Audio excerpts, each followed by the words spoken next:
Howdy folks, this is Naveed Maka. Today I'm going to discuss about the situation which is unfolding in the Middle East as the United States and America combined attacked on Iran. In retaliation, Iran attacked the bases, United States bases in the region, in the regional countries.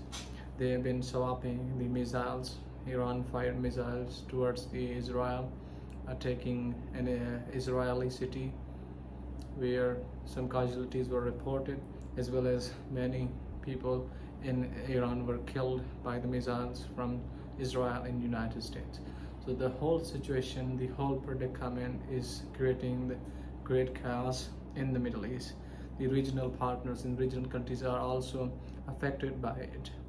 Saudi Arabia, Kuwait, United Arab Emirates and Bahrain, the Iran has attacked these countries. Actually, Iran has attacked the bases, United States bases in these countries. The most of these countries wholly bases of US. So these countries have condemned the Iranian attacks and also have expressed their valid claims for the sovereignty, and which I believe is totally off beam. The Iran has right to self-defense. If they leave the United States to use their country to attack the Iran, then Iran has right to attack these countries who are siding with the US and have been involved in attacking Iran. So the United States and Israel had been seeking to start a war to create a conflict in the Middle East, which eventually erupted. And what negotiations were going on between these both countries, Iran and the United States, mediated by the Oman, they were put on hold. Out of sudden, the whole scenario was changed. Everything was becoming difficult as Iran endorsed that consensus that they will not create any nuclear bomb and they will not procure any uranium. But United States, we all know that it has been their heirloom to start wars, to create problems and meddle into the affairs of other countries. It has not harmed only the itself or the Israel, but the whole region has been shaken by it because of the United States. United is responsible for this whole havoc that has taken place in the Middle East. United States, which contains to be the guardian of human rights, contains to be the sole peace promoter, though peace was deteriorated, which barely existed for a few days in the Middle East. In Gaza, Israel killed thousands of Palestinians. The whole system in Palestine was vitiated.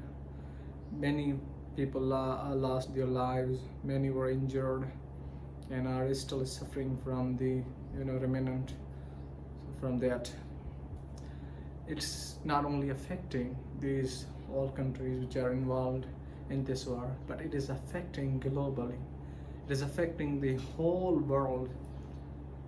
The Strait of Hormuz has been blocked by the Iran. Iran is not letting any ship to pass the Strait of Hormuz, and the oil prices have surged 10%, which is affecting the backward countries who rely on the oil which is being exported by these Arab countries, Gulf countries. It has really has unleashed upon the other backward countries, and these people, the people of these countries, are going to face it. So we have to say that the peace can possibly be achieved if the United States and the Israel are halted. They have become the real problem for the world. They always create problems. United States been seeking to start war. Trump claims to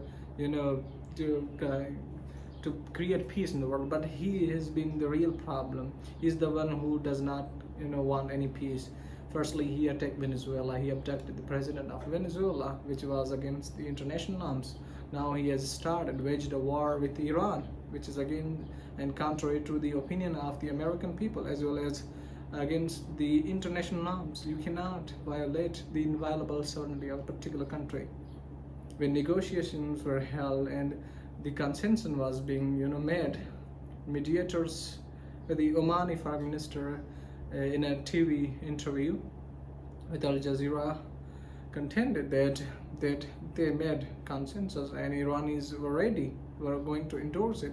But out of sudden, the American fighter jets, they started attacking the Iranian.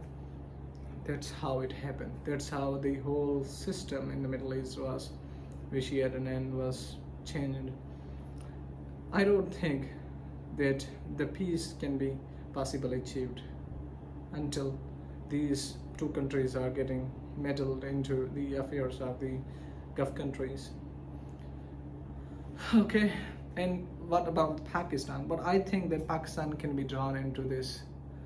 Pakistan has been facing a lot of trouble internally because many people have gone angry at the Pakistan government, which does not condemn the US. It didn't condemn the US. Instead, it condemned Israel. But it should have simultaneously condemned the US. But instead, it condemned the Israel only, not the United States. And the war between Afghanistan and Pakistan, that is the very different scenario.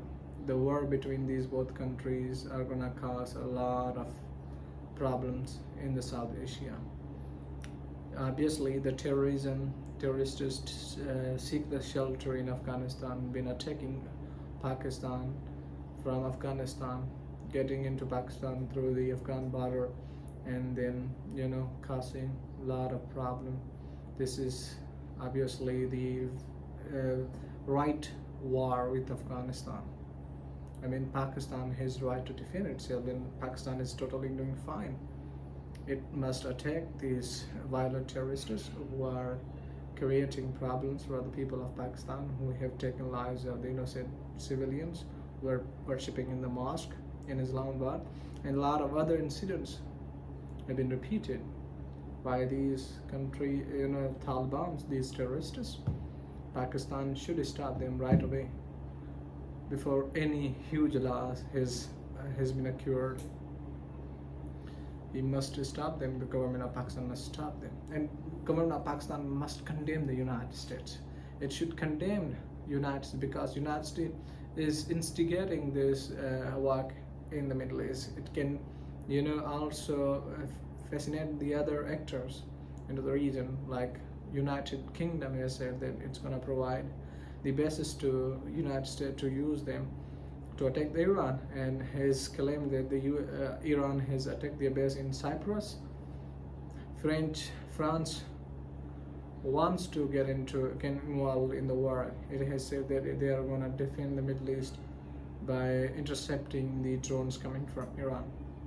So the whole world can be fascinated and can be drawn into this conflict which is unfolding in the Middle East. So we have to stop. The Donald Trump must stop its hegemonic, or we may guess some sort of stupidity that is in mind. Another lesson we have learned, it's for the Muslim people or Muslims in the entire world, that it is the time for them to amalgamate, to create a cohesion, not only defend the Iran but defend the whole Muslim community. It's not attack against Iran, but it's attack against the whole Muslim Ummah, the whole Muslim community. They have to protect themselves by siding with Iran. Those countries who are condemning Iran should be condemning Israel and United States, not the Iran. Iran has a right to self-defense, and it's defending itself. The supreme leader of Iran has been assassinated by the Israel and United States, and it gives us the message that the international laws, international normatives do not matter to the America and the Israel. According to the international norms, you cannot assassinate any kind of head of the government or the country. The supreme leader was the leader of Iranian people, and they attacked him, they killed him. This was against the international law. So Iran must, I would say, Iran must retaliate, and it has total right, absolute right to retaliate. It should try to take down the Netanyahu and Donald Trump. They have a right to do this. It has been done to them. Their supreme leader has been killed by these both countries. They have right to take down the leaders of these both countries. Thank you very much.